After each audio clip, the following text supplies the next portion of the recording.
Rescatando Patria, la voz de la agrupación 26 de marzo de Pando, integrante de la Unidad Popular. Pasaron las elecciones y seguimos trabajando. Conducen José Song, Gustavo Di Matteo. Analizaremos la política, la coyuntura local, nacional e internacional. Rescatando Patria. Rescatando Patria. En la 97.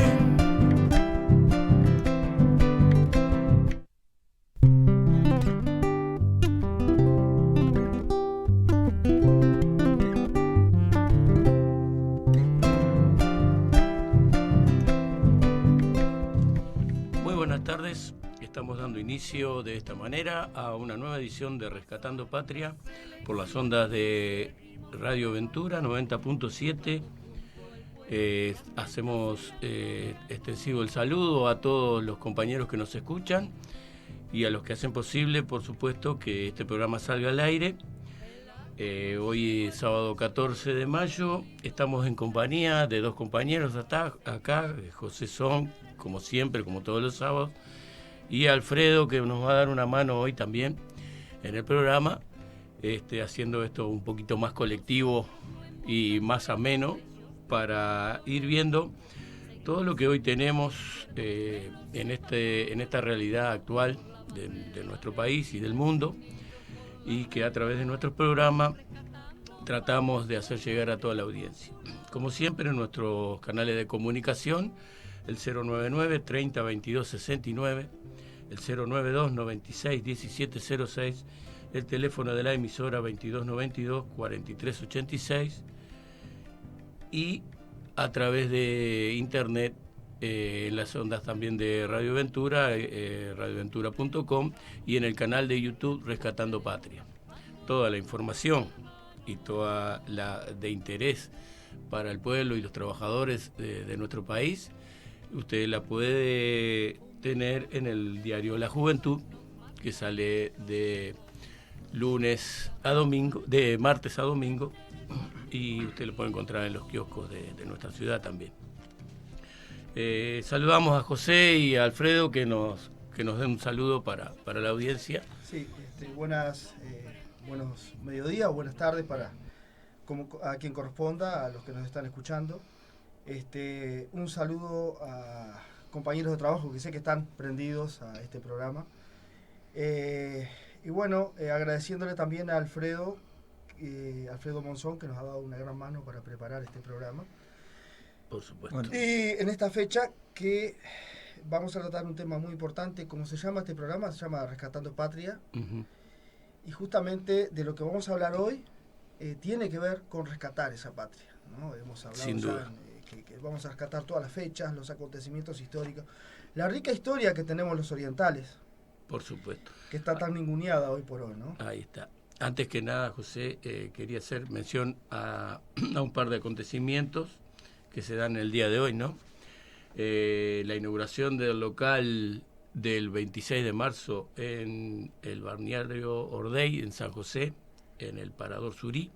Un saludo a todos los compañeros que hoy inauguran un nuevo bastión de lucha del movimiento allá en San José. Y además anunciar que hoy a las 15 horas en Las Piedras, en el obelisco, frente al obelisco de Las Piedras, se realiza un fogón artiguista justamente a raíz de las fechas que estamos conmemorando, con la presencia de los compañeros profesores Pablo Freire y Romy Silva, donde, estamos invitando a toda la gente que se pueda acercar hasta ahí, ¿no? Como decía José, nosotros en unos días vamos a conmemorar un nuevo aniversario de la Batalla de las Piedras, ¿no? Primer bastión de lucha de los orientales en aquel año 1811, y nosotros vamos a comenzar este programa desde dos planos, y vamos a este programa darle dos planos que queremos que interactuar en dos planos que hablan del contexto histórico en que se dio la Batalla de las Piedras y de la realidad actual, que tiene mucho que ver con aquellos hechos y un poco ir y volver entre el presente y el pasado acerca de aquel acontecimiento tan importante, ¿no? Nosotros vamos a pasar a leer ahora un capítulo que el compañero Gonzalo Abella, en su libro El Resplandor Desconocido, dedicado a Artigas, título La verdadera historia de la Batalla de las Piedras. Vamos a leer lo que Abella, la opinión de Abella, que es también la opinión nuestra, acerca del contexto y de lo que verdaderamente significa la Batalla de las Piedras. Y comenzamos diciendo, como decíamos, el título del capítulo es La verdadera historia de la Batalla de las Piedras, y comienza diciendo Gonzalo Abella: había una vez una ciudad rodeada de murallas, fosos y puentes levadizos. Estaba ubicada a la entrada de una bahía, sobre el Paranaguazú, llamado ahora Río de la Plata. La bahía describía una curva y en su extremo tenía una elevación natural también fortificada. La ciudad había sido pensada como plaza fuerte, a la entrada del sistema fluvial que lleva al corazón de Sudamérica. Sus cañones vigilaban el estuario, atentos para lanzar metralla contra cualquier agresor. Cuando abría sus pesados portones, la ciudad se comunicaba por tierra con fértiles praderas de abundantes ríos, donde pasía el ganado silvestre. Agua dulce, alimento, leña y cueros, todo esto brindaba la pradera a la pequeña ciudad sobre la que ondeaba orgulloso el pabellón de Castilla. La ciudad estaba protegida no solo por las murallas, sino por un entorno de naturaleza arisca y salvaje. Hacia el oeste, el río Santa Lucía viajaba entre pantanos y pajonales traicioneros, infranqueables la mayor parte del año. Por el este, los bañados de Carrasco hacían imposible el paso, excepto por la cadena de dunas costeras, donde el paso de jinetes o carretas era fatigoso y lento. Solo había un paso estrecho pero seguro al norte, por el pequeño arroyo de las Piedras. Controlar este paso era esencial, pues era el único camino seguro hacia el alimento, la vida y la riqueza de los frutos del país. El 18 de mayo de 1811 el paso se perdió para España. La batalla tuvo apenas unos cientos de participantes, pero cambió la historia del Cono Sur. El bastión español más militarizado del Río de la Plata quedó aislado del territorio circundante. En vano podían llegar refuerzos militares por el puerto, pues no podrían pasar al teatro de operaciones. Curiosa era la composición del ejército vencedor. Un ejército muchas veces piento, que recorrió después la campaña hasta 1820 como expresión pluralista de la cosmovisión de la pradera. El ejército vencedor no era en realidad un ejército. Era una confederación de pueblos armados que fueron poco a poco profundizando en su identidad y su diversidad. En el parte de la batalla, fechado el 18 de mayo de 1811, esta peculiaridad cultural aún no se advierte claramente. El parte parece describir las acciones de dos ejércitos regularmente enfrentados, pero en uno de ellos, el vencedor, a sus integrantes e integrantas se los llamaba tupamaros. Quitemos al término tupamaro las asociaciones que podemos hacer en este siglo y pensemos en la época. Todavía se recordaba vivamente al caudillo indígena insurrecto Tupac Amaru. Es curioso, no se designó de esta manera a los soldados de San Martín que cruzaron los Andes, ni a los de Bolívar que llegaron al Perú. Según parece, las raíces indigenistas de los vencedores de las Piedras no escapaban a los cronistas de la época. Y quien dice indigenista en el país de los charrúas, dice también guaraní, afroamericano, gaucho orejano, porque la toldería charrúa fue amparo de todos los perseguidos, incluyendo al contrabandista Pepe Artigas unos años antes. La patria gaucha.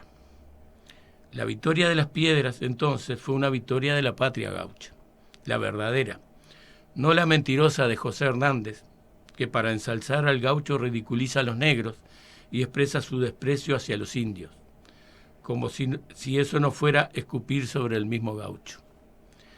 Bien, las piedras fue una victoria gaucha. Hay quien dice que allí nacieron las Fuerzas Armadas del país, pero esto es un grave error conceptual. La batalla de las piedras inicia un proceso político, social y cultural que poco a poco apuntará a una confederación multicultural en alianza con pueblos de un territorio mucho más amplio. La Liga Federal, donde los orientales eran minoría, ya era un conjunto de pueblos armados, buscando un modelo descentralizado para sus desarrollos locales.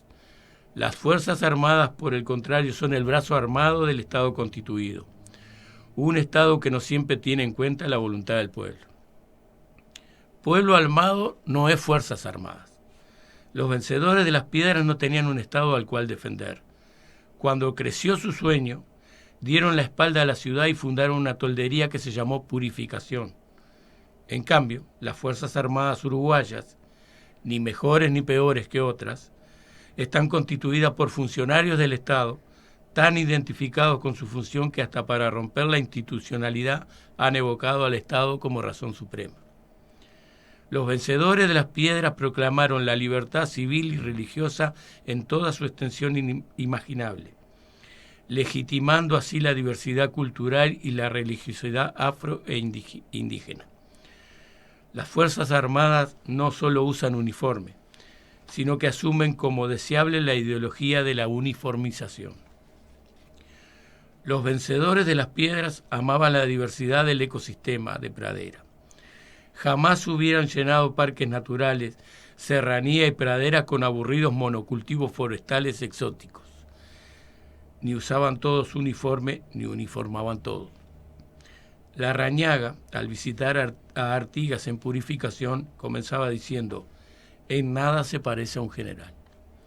No solo es la sencillez, es el toque mestizo de su indumentaria que Maggi advierte con sagacidad. Es la lanza por la cual abandonará la espada que la Junta de Mayo le había obsequiado en los tiempos de la Alianza. La victoria de los derrotados. Entre los entorchados próceres de América, que ostentan sus distintivos militares, Artigas es diferente hasta por su indumentaria. Expresión cabal de la patria gaucha y la montonera.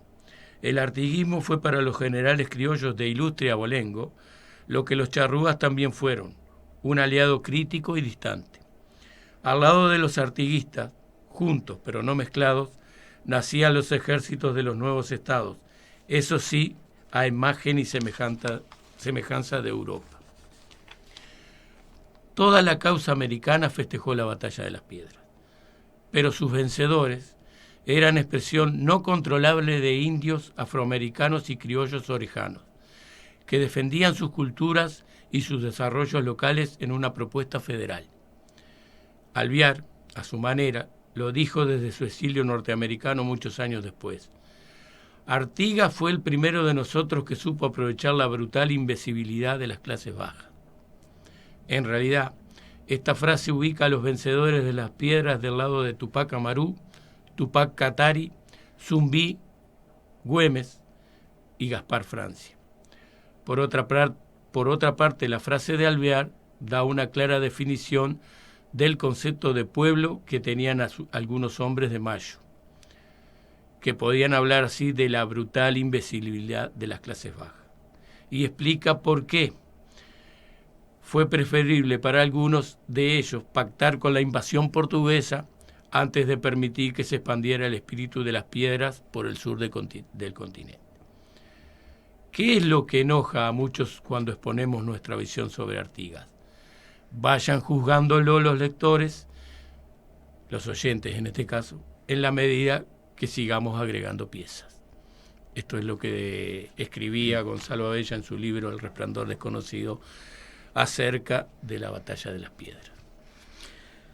Saludos compañeros, mi nombre es Alfredo.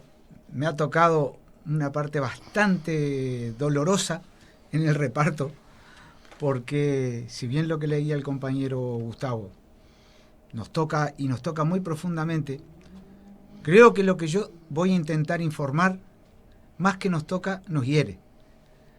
Y lo que les quiero comentar dice así.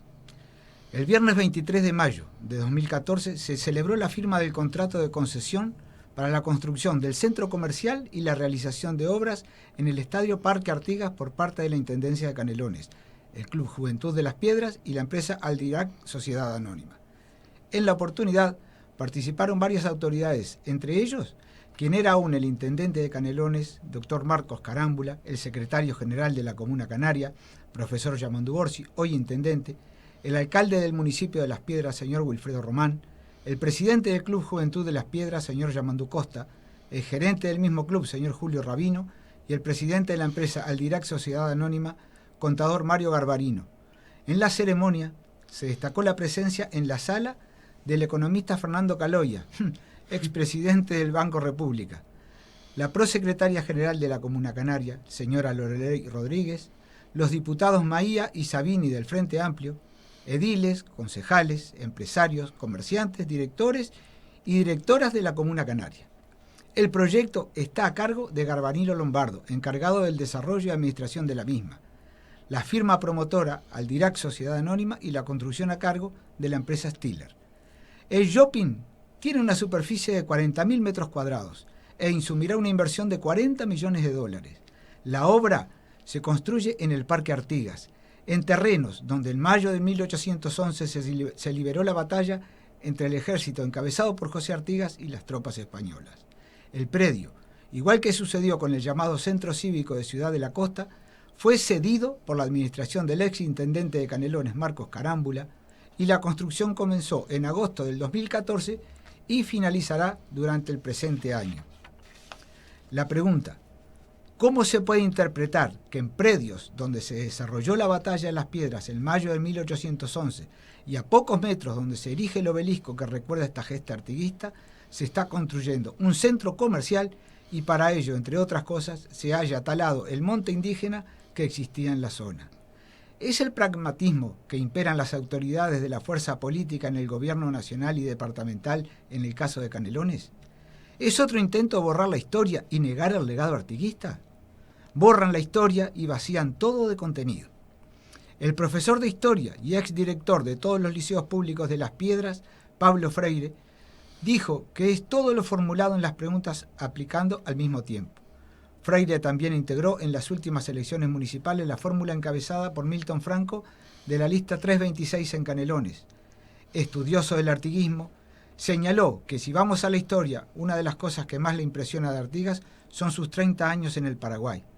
Estaba vivo y lúcido, quiere decir que el no volver fue su decisión, más allá que estuvo preso o internado, por eso fue algunos años y después estuvo plenamente libre. Lo que quedaron acá, señaló, fueron los que construyeron al margen de lo que fueron sus ideas y su obra. Los que nos dirigen, digamos, no son los herederos de Artigas, son herederos de los que quedaron, muchos de ellos enemigos y otros que se acomodaron a las circunstancias. Entonces, la evocación es para vender, es como lo vemos en la televisión. Esta cultura postmoderna uruguaya es el aspecto de la cultura donde todo vale, afirmó el docente.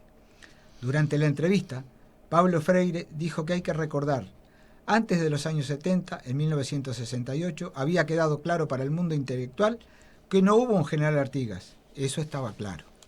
Ahora es otra vez general, y también está pesando acá la herencia de la dictadura, aunque sea duro de digerir. Pero es parte de esa herencia porque el terror dejó sus secuelas, agregó. Y se preguntó, ¿quiénes eran los historiadores que marcaban en la opinión de izquierdas progresista y podemos decirlo así tranquilamente, aplicado a aquellos años? Ese conglomerado de gente, incluso de raíces blancas y coloradas, entonces podíamos hablar de un Vivian Trías, vecino de Las Piedras, o de la obra de Lucía Salas, o Rodríguez y de la Torre, o los propios Barrán y Nahum, anteriores a aquello. Bien, ¿y ahora qué quedó?, preguntó el docente y militante de izquierda. Yo no quiero dar nombres, pero los que quedaron son showman de televisión. No tenemos estructura, porque para quienes se formaron en la época de la dictadura, decir la palabra marxismo ya implicaba algún riesgo, o capaz que no, agregó. Se vació todo de contenido, dijo con énfasis el entrevistado, y ahora todo es una fiesta, es un festejo, aplaudimos a los militares, estamos todos juntos, cada vez es más que hay un pacto de protección hacia los militares y lo único que se ha hecho es detener a 8 de ellos que están en una cárcel o un hotel, pero decenas y cientos viven tranquilamente. Entonces, esto que se está haciendo en el Parque Artigas es parte de esto. Es una mezcla de técnicos, de gente que no tiene su cargo por tenerlo. Acá no hay nada que se evoque al artiguismo, señaló Freire, refiriéndose a las obras que, a impulso del gobierno progresista del departamento de Canelones, se realizan en ese lugar histórico. Y al afirmar sus palabras, dijo que si evocara el artiguismo se modificaría el nomenclátor. Avenida de las Instrucciones hay por todos lados, pero ¿por qué no hay una avenida Congreso o el Reglamento? ¿Hay alguna calle con el nombre Reglamento del 15? Creo que no. Puede ser que en algún barrio perdido. Y sobre esta negación y ocultamiento del artiguismo, Pablo Freire se refirió a la lucha por la tierra.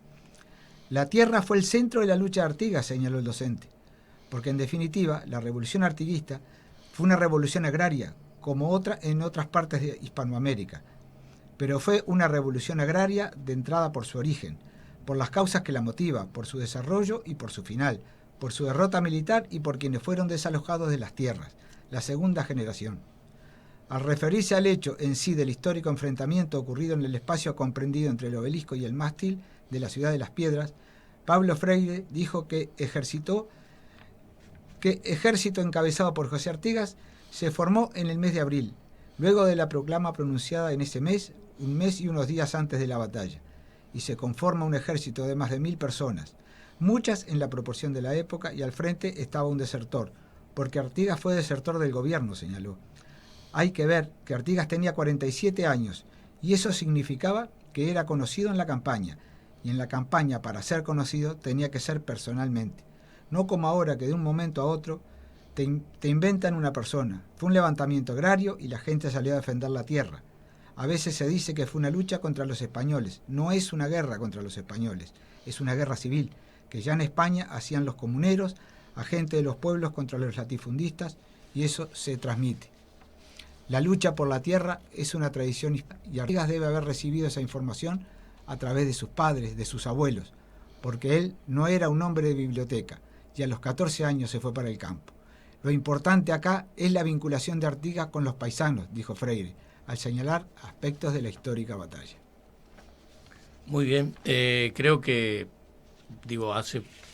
hay pocas palabras para agregar a todo lo que hemos leído, ¿no? El análisis que podemos hacer nosotros desde la realidad actual, desde lo que está pasando, desde estas denuncias que nosotros hacemos, porque son denuncias,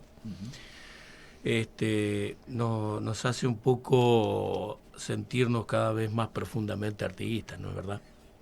Sí, yo voy a decir una... Estaba pensando mientras ustedes leían, como decías ahí para agregar, yo quería, no sé si la palabra es correcta, rectificar o opinar. Acá hay dos visiones de país desde el principio de los tiempos, desde el principio de la historia. Y la visión de Artigas y sus seguidores fue derrotada. Sin duda. ¿No? Fue la fundación del Ejército Nacional, de las Fuerzas Armadas que tenemos hoy. Eso es lo que nos han vendido. Ahí va. Pero ¿por qué nos han vendido eso? Porque nos prepararon para un país que fuera anti-artiguista. Todo lo opuesto a las ideas federales de Artigas, ¿no? Sabemos, como leías ahí, que el ejército o ese pueblo armado y movilizado estaba compuesto por gauchos de la campaña, estaba compuesto por negros, de fugados, sí, de la esclavitud. De los muros de Montevideo. Exacto, estaba compuesto por curas, por mujeres. Hay que rescatar mucho el papel de la mujer en la historia. Sin duda. Aquellas mujeres lanceras, gauchas, claro. Que no solamente sirvieron de adorno, sino que fueron mujeres de caballo y de lanza, ¿no? Sin duda. Ese fue el ejército que peleó en la batalla de las Piedras, no el ejército con el que llegamos al día de hoy. Claro. Recordemos que Artigas terminó derrotado en el Paraguay, sus principales lugartenientes lo traicionaron, Los estancieros, grandes estancieros terratenientes que lo apoyaron en un principio, cuando vieron que Artigas iba a repartir tierras con los negros, los criollos pobres, con los indios sin tierra, bueno, se le dieron vuelta y lo traicionaron, o sea, por ahí no iba el proyecto. Entonces, este ejército fue una formación muy posterior a la existencia de Artigas en estas tierras. Claro. Artigas estaba exiliado en el Paraguay. Sin duda. En el año 1830 se funda la República Oriental del Uruguay, un proyecto totalmente opuesto por lo que se luchó en ese entonces, en ese entonces se luchó por una gran confederación de estados, y ahí surgió este ejército que tenemos hoy, que si se limpia de las lacras que ha tenido durante la dictadura, si se hace pagar a los responsables que hicieron desaparecer orientales, que torturaron, que tuvieron a este pueblo bajo la bota, ese ejército, ¿por qué no? Son orientales en uniforme, que pueden llegar a ser. Que justo lo que tú dices, José, porque además, indudablemente, lo que tú decías, si se limpia el ejército, puede acompañar también. Los orientales armados pueden acompañar, como en aquel tiempo, un proceso de cambio. Exacto. Un proceso profundo de cambio, que es el que queremos. Porque este programa tiene dos objetivos. Primero, conmemorar lo que fue la Batalla de las Piedras, el verdadero significado de la Batalla de las Piedras, y además hacer un llamado a los orientales de buena fe a unirse a la lucha, a unirse contra este proyecto que está terminando con nuestra patria artiguista. No sé si Alfredo quiere agregar algo más. A mí me gustaría, más que agregar, no sé si a lo mejor repetir y con otras palabras, pero se me ocurre de que no todos aquellos que nos sentimos cobijados por la bandera de Artigas nos merecemos estar a su sombra. Hay mucha gente que va a tener que pagar muchas faltas en nombre de los demás. Y creo firmemente que no olvidando, recordando y siempre trayendo a la memoria nuestra, de nuestros hermanos, de nuestros hijos y de nuestras próximas generaciones, trayendo a nuestro padre Artigas a la mesa, a la charla, al intercambio de ideas y a lo mejor también al aprender a diario un poquito más de su vida y de su obra, podamos llegar a ser mejores hombres, mejores mujeres y probablemente hasta mejores americanos. Otra cuestión muy importante que nosotros la planteamos en cada programa es la cuestión de clase. ¿Quiénes no traicionaron a Artigas? Tú decías, José, ¿quiénes lo traicionaron? ¿Quiénes no lo traicionaron? Y lo siguieron hasta el final. Hay un hombre que lo siguió hasta el final, que fue Ancina, afrodescendiente. No el negrito que le cebaba mate, porque Ancina era un poeta y había sido un luchador. Y era un teniente. Era un... creador de redes multiculturales con otras cosmovisiones, como la indígena. No lo que nos cuenta la historia. ¿Quiénes no lo traicionaron? Los charrúas, que fueron exterminados unos años después, en 1832, que lo evocó el propio Gonzalo Abella, la matanza de Salsipuede. ¿Por qué? Porque era la memoria viva de Artigas que estaba. Y la garra charrúa es un mito. Es una mentira, es una falsedad. La charrúa es una visión que nosotros tenemos que rescatar. Creo que en eso estamos, por eso estamos acá, por eso hacemos este programa, por eso le llamamos una vez más a los orientales, voy a decir orientales, de buena fe, sanos, a unirse a la lucha por un futuro mejor. Muchas gracias. No sé si terminamos. Simplemente saludar a los compañeros de Las Piedras y también de San José. Perfecto. Deseándole una muy buena jornada. Muy bien. Yo quería saludar también a mis compañeros de la emergencia de Salinas 711, que no sé si me están escuchando, pero puede ser que nos escuchen también en el canal de YouTube.